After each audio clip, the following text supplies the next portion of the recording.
Be strong in your courage when others despair. Be strong in your courage when others despair.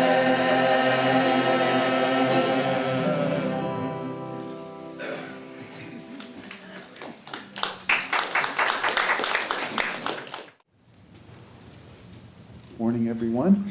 Good morning. My name is Nayaswami Ananta. This is Nayaswami Maria, and we're glad that you can all join us. We have guests from the Expanding Light.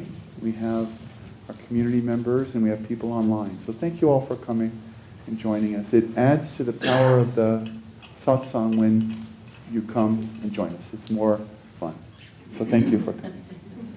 So our reading today is Why Do Devotees Fall? This is from Rays of the One Light. Truth is one and eternal. Realize oneness with it in your deathless self within. The following commentary is based on the teachings of Paramahansa Yogananda. An endlessly fascinating question is, why did Judas fall after receiving the extraordinary blessing of being accepted into the inner circle of Jesus Christ's disciples? For Judas was one of the 12 apostles, yet he betrayed Jesus and earned for himself the opprobrium of Christendom for all futurity for his sin. We find Judas reprimanding Jesus just days before that betrayal.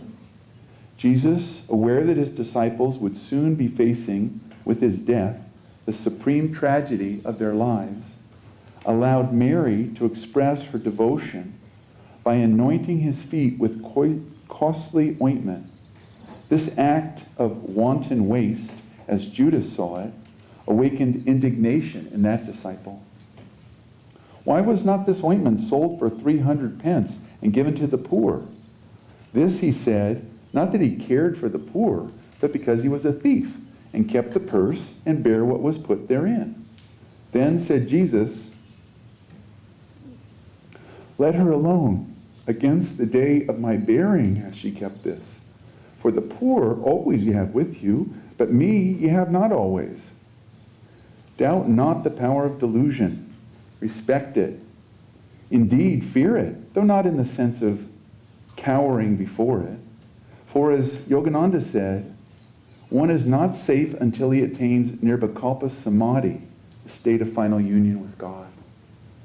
Judas, through attachment to money, opened his consciousness to subtle influences, which may be called satanic, that drew his thoughts toward other related attitudes.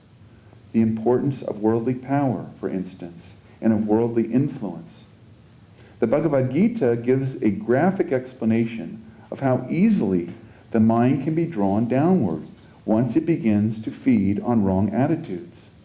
In the second chapter, Sri Krishna states, if one ponders on sense objects, there springs up attraction to them. From attraction grows desire. Desire, impatient for fulfillment, flames to anger. From anger there arises infatuation, the delusion that one object alone is worth clinging to the exclusion of all others. From infatuation ensues forgetfulness of the higher self. From forgetfulness of the higher self follows degeneration of the discriminative faculty. And when discrimination is lost, there follows the annihilation of one's spiritual life. At the first thought of delusion, Paramahansa Yogananda said, that is the time to stop it. Thus, through Holy Scripture, God has spoken to mankind.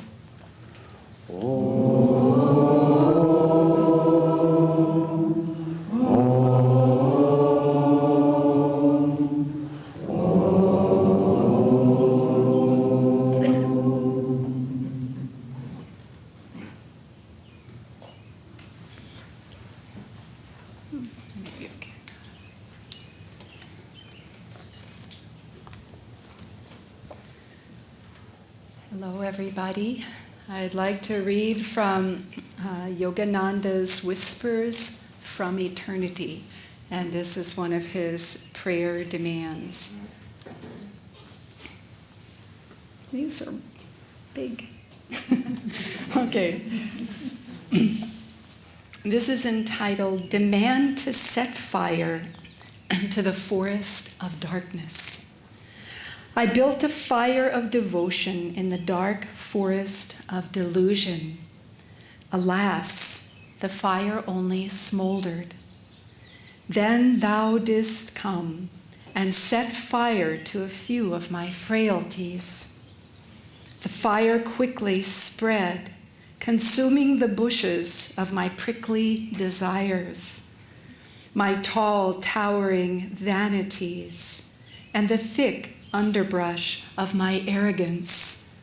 The whole forest of my darkness is blazing, and I behold only thy light shining everywhere.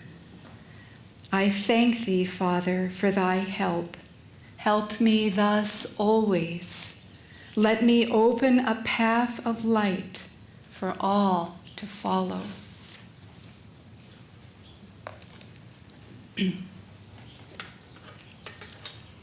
So the subject today is, how do devotees fall? How indeed. I'm going to start with an experience that Ananta and I had many years ago.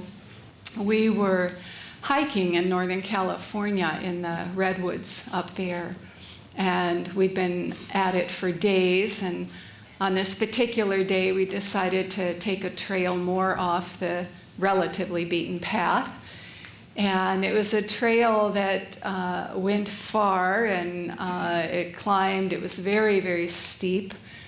And the signage was non-existent or obviously incorrect. And there wasn't, you were kind of wandering around and weren't quite sure where you are. And we had gone miles by this point. And we got to the top of a crest, and we decided to pause there for a while. And we looked down this steep, wide ravine. We couldn't even see the bottoms of these towering redwoods. And when you looked up, you couldn't see the top. You could see the sky, but not the top. It was very thick, and we were probably about midway at their height. And these are trees, as most of you know, thousands of years old. And so we had stopped there to rest a little bit. We'd just come up this big hill. And we were looking at the redwoods, and we meditated for a little bit. And then we were just, we opened our eyes, and it was all just so captivating, even outwardly. And we started to pull on different episodes of history that had happened. And Ananta would say one, and then I another, and just back and forth we went like this for a while. Just all these things that had happened in the realm of humankind, while these trees just serenely stood there. And the vibration was just so wonderful and joyful, and we were just in awe. And all of a sudden, we heard this voice, some voice in the distance coming closer and closer. And this man came up over the top of the hill. And it appeared he was having this conversation with himself. And his head was down, and it was a grumbling kind of conversation. And he was going on and on about the lack of signage, the lack of knowing where he was, why hadn't the park taken care of this. And he was just, going along and ranting and raving. And Ananta and I we were bewildered. We just didn't know what to make of it. We didn't know where he'd come from. We didn't know what the issue was. I mean, there wasn't any signage. And we might say we were lost. We were in there for miles. We didn't know where we were. But it was so incredible to be there. And this man evidently was missing the whole thing. And so he just stopped briefly, asked us if we knew where we were. No, we didn't know where we were. But we said, isn't this wonderful? These trees, they're so old, and so much has happened, and they've just endured. And he was like, oh, there's no sign on the trail. I don't know how many miles, just on and on like this. And then he just sort of wandered off like he was never there. It was the oddest thing. But when I was thinking of this service and the how of it all, I thought of this individual and how he created a completely different reality and because he didn't connect with the essence of what was around him, of the consciousness of what was around him, of nature itself. And he got in there with this thought, which was based in truth. The park didn't really put anything on this trail to tell the hiker where he was, and maybe that's why no one was there. No one wanted to go there. But there is so much that one could experience and receive, and yet in that negative thought, he just found a way down in his consciousness, a pathway that led completely outside of that reality, of the possibility of that experience. And so, in this reading through Judas, bless his heart, we have this incredible, real example of what can go awry in our consciousness, of how we can just be going along. And he was, Jesus loved him. He loved Jesus. He was close. He was in proximity, not just physically, but in consciousness, certainly to a degree. He had the tremendous good karma to have that incarnation with such a master. And so we have to ask ourselves, what happened? And I think it makes us a little vulnerable. It's a difficult question to ask, because if this happened to Judas, gosh, it could happen to me. I could just totally fall prey to delusion. And not only did Swamiji, not only did Judas betray Jesus, his master, but Swamiji explains further that it was he was kind of the beginning of a consciousness that goes unto this day. Yogananda said Jesus was crucified once, but ever since his teachings have daily been crucified, have daily been misunderstood, misinterpreted in such a way as that people miss the experience, don't have the experience of that divine reality and closeness to it and what that means. And so here was Judas going along, but something happened. Yogananda said, until we are in Nirvikalpa Samadhi, we are not free from delusion.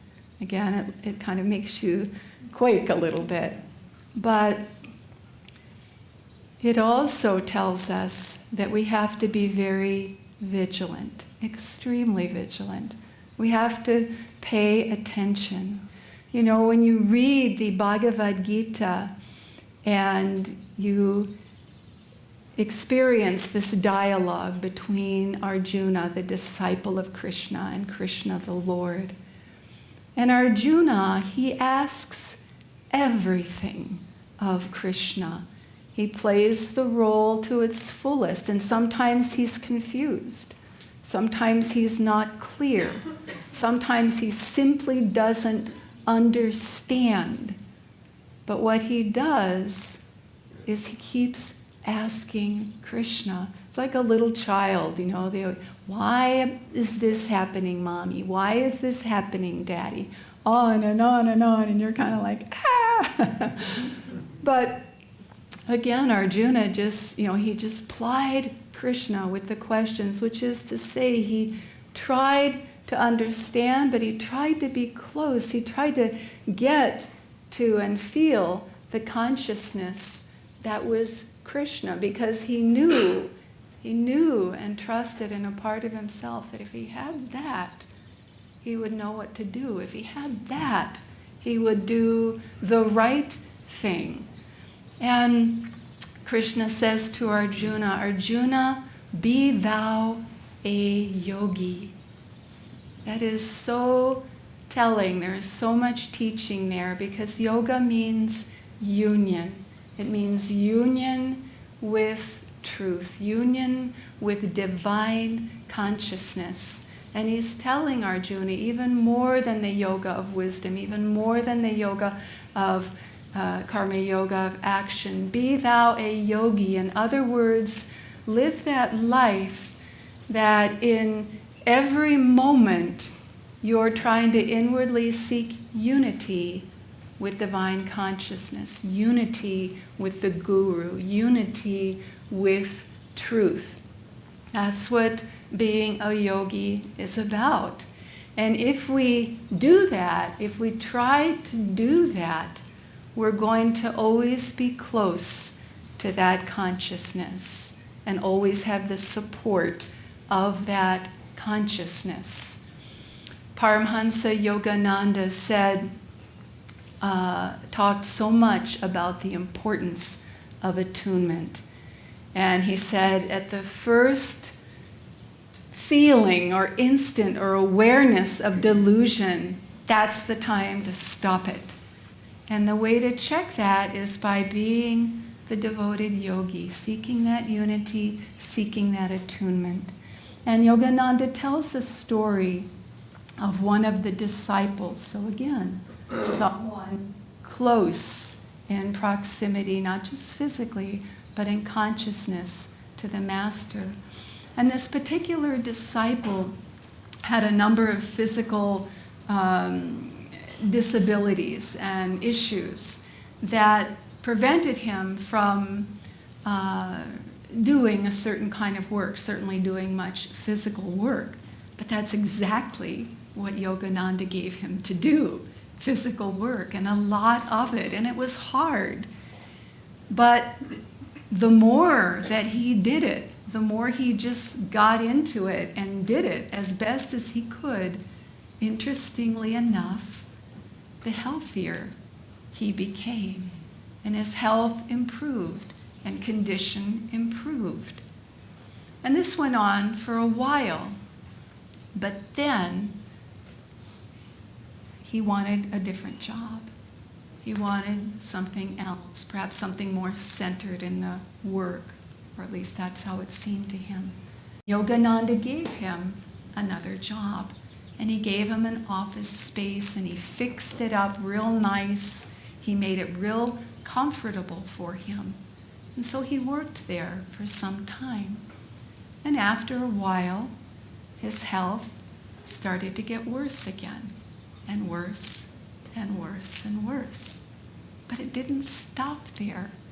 You know, that's how delusion works. It's like this snowball that is going downhill. And it hits that wet, sticky snow, and it just gloms on, and it gets bigger and bigger and bigger, and it goes faster and faster. And you're just down this hill. You don't even know how you got there. And so this person, this disciple, his health started to fail. And Yogananda explains, he started to look in the direction of the world, maybe just a little bit. Just a little bit. I need to go here, I need to do that, I need to get myself better. But body consciousness, material consciousness. And as he started to go down that road, again, it's that snowball going downhill. It just got bigger and bigger and bigger. And he started to turn to the world for solutions, and turn to the worldly consciousness for the way to do things. And eventually he left the teachings. Eventually, he left the path. Yogananda said, if we practice attunement, we will be able to look at the choices we're contemplating and discern whether they are right or wrong for us. That's what attuning to that consciousness will do for us. It'll give us that pole star, and we can steer and avoid those unnecessary things that can potentially lead us astray. Very important. It's so easy to get caught up in, for example, what our abilities are, what our talents are. And I've been contemplating this the last couple of weeks, and I was thinking, for instance, about the ability to perceive things kind of beyond what seems or is, the faculty of intuition, for instance. And I was thinking about this, and I thought, what is the point? I was addressing Master. I said, what's the point of having intuition? You know, it's these abilities, these talents, they can also, if we don't center them in God first, become a little bit of a liability, don't you think? So you have this ability to be intuitive. Maybe you see a particular individual, you know, their path in a general sense. If they keep going in this direction, not good, or maybe they should do this or they shouldn't do that, you think. But where does that get one? Where does that really get one? If we, you know, are there in judgment, I know what this person should do, I know how they should respond in this situation. Where does it get us if we're unable to give love to that individual? Where does it get us if we are unable to inspire that individual to go forward, to do something different without saying, this is what you should do, or this is what I think you should do? I'm sorry, but this kind of is losing its position. Okay. And so, you know, what's the point of intuition? This is what I was asking Master. And what we have to realize about these God-given talents and abilities that we might have in this incarnation is that these are God-given. These are God-given. God is the doer. The minute we start to think, I have this ability, I have this talent, I am able to understand this, I am able to talk about this. The minute we start to do that, we walk down that path of delusion. It's really hard to see sometimes because you're so engaged in what you're doing.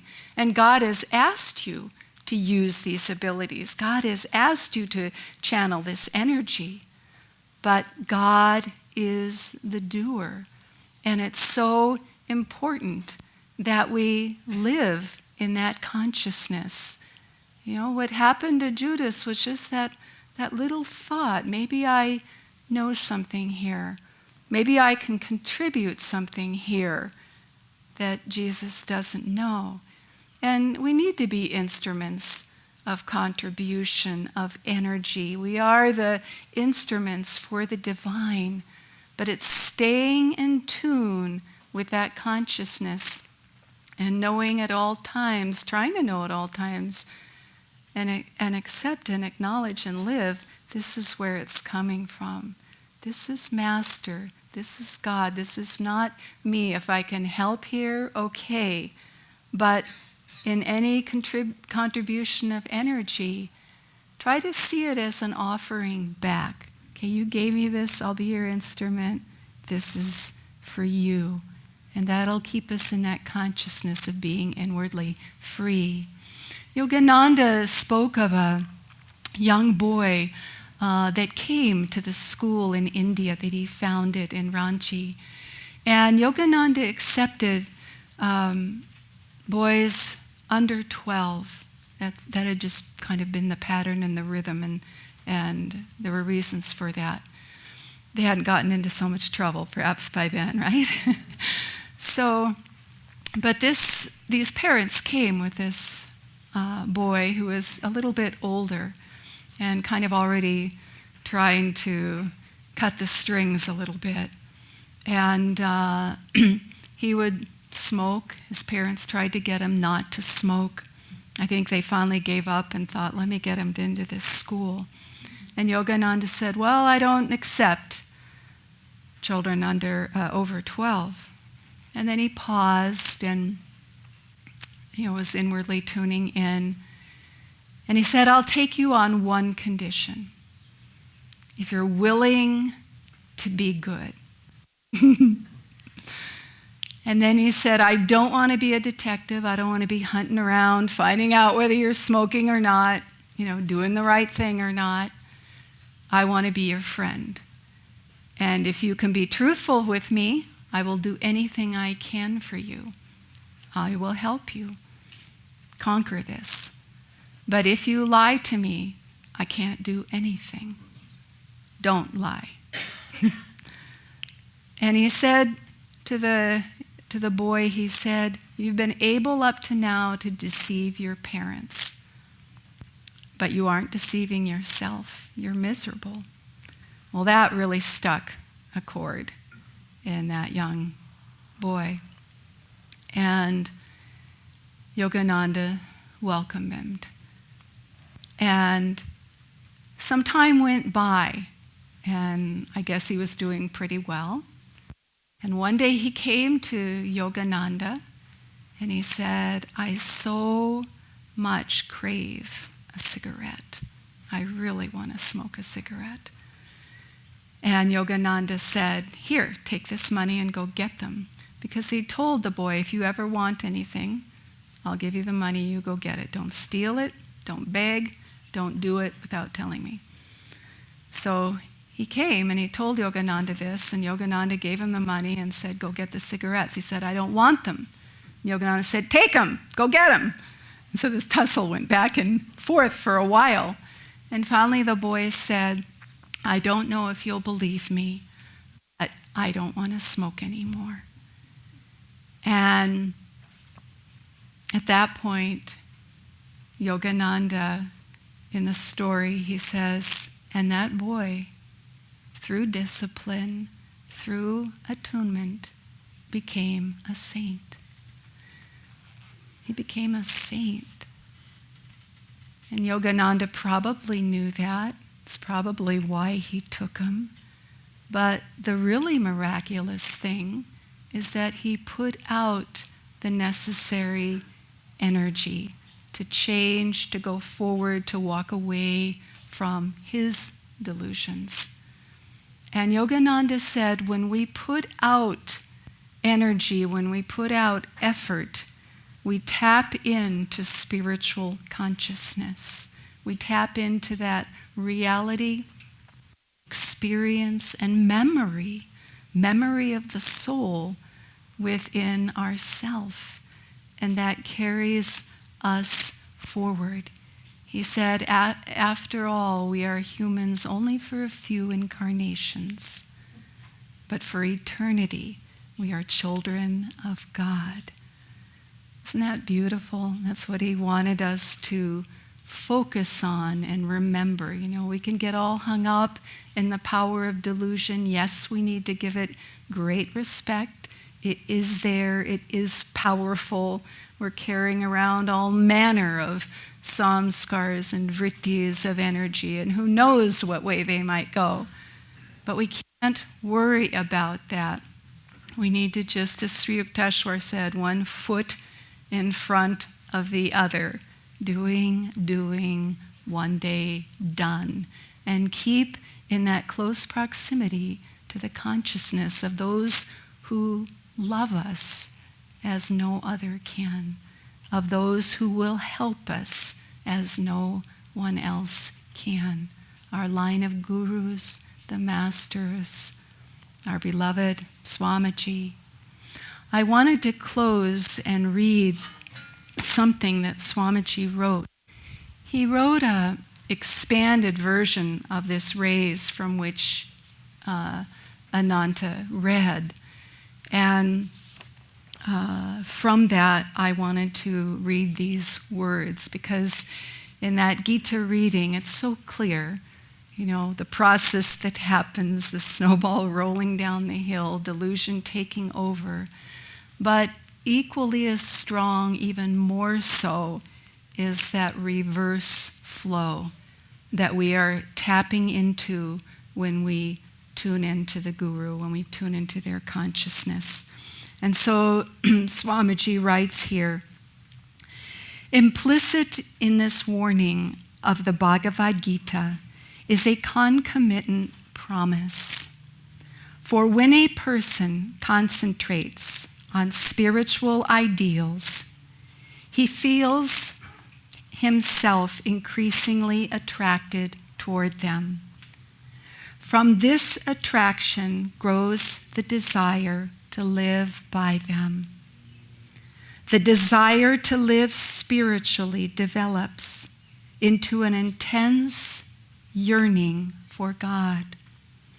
Such divine yearning flames to impatience with anything that might prevent one from realizing Him. From this impatience with lesser realities arises total absorption in the consciousness of God. From such absorption ensues forgetfulness of the senses. And from sense forgetfulness arises indifference to worldly modes of thinking and behaving. Estrangement from worldly consciousness results in the complete annihilation of delusion. Such is the ascending road to eternal freedom. Thank you.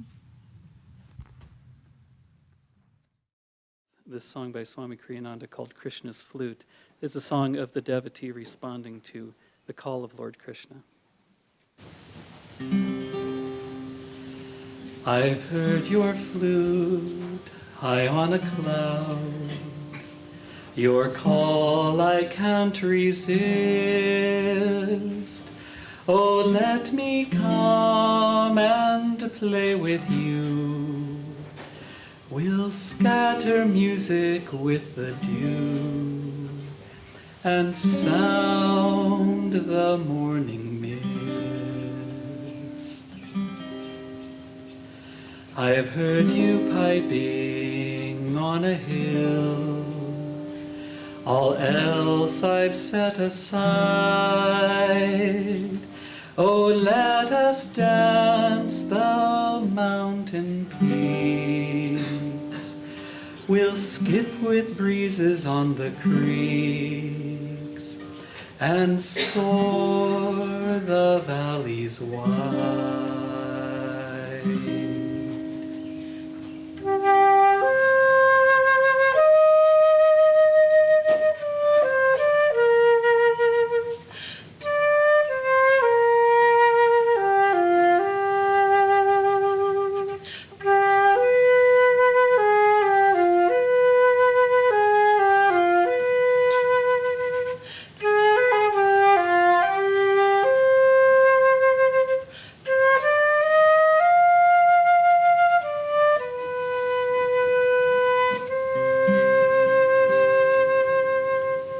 Your flute has called me to the fields. Now I've no place to live. Don't send me back, rejected friend. Whatever I call mine must end. All that I am, I give. I hear your call in every tree, in every flower and stream, and sweetest melody of all, a song that heaven's joy recalls. Here in my heart you see.